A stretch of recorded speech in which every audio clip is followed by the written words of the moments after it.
রাঙামাটিতে ওলামা দলের ইফতার মাহফিল।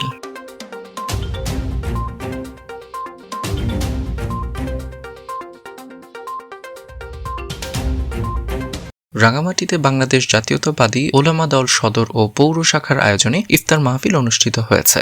মঙ্গলবার ভেদবেদি বিএনপি কার্যালয়ে আয়োজিত অনুষ্ঠানে প্রধান অতিথি ছিলেন জেলা বিএনপির সাংগঠনিক সম্পাদক সাইফুল ইসলাম শাকিল, সদর উপজেলা ওলামা দলের আহ্বায়ক মাওলানা মোহাম্মদ সুলেমানের সভাপতিত্বে ও পৌর শাখার আহ্বায়ক মাওলানা মোহাম্মদ হোসাইনের সঞ্চালনায় বিশেষ অতিথি ছিলেন জেলা ওলামা দলের আহ্বায়ক মাওলানা ইব্রাহিম, ভারপ্রাপ্ত সদস্য সচিব মাওলানা মোহাম্মদ নোমান। এ সময় ওয়ার্ড বিএনপির যুগ্ম সম্পাদক শামসুল আলম নবী, জেলা ছাত্রদল যুগ্ম সম্পাদক আব্দুর রহিম, ৬ নং ওয়ার্ড যুবদলের আহ্বায়ক আব্দুল হক, জেলা স্বেচ্ছাসেবক দল নেতা সিরাজুল ইসলাম সিরাজ, ওয়ার্ড স্বেচ্ছাসেবক দলের আহ্বায়ক মোহাম্মদ সোহেল, ওয়ার্ড যুবদলের সদস্য সচিব মোহাম্মদ জুয়েল, যুগ্ম আহ্বায়ক মোহাম্মদ আবু সহ অন্যান্যরা উপস্থিত ছিলেন।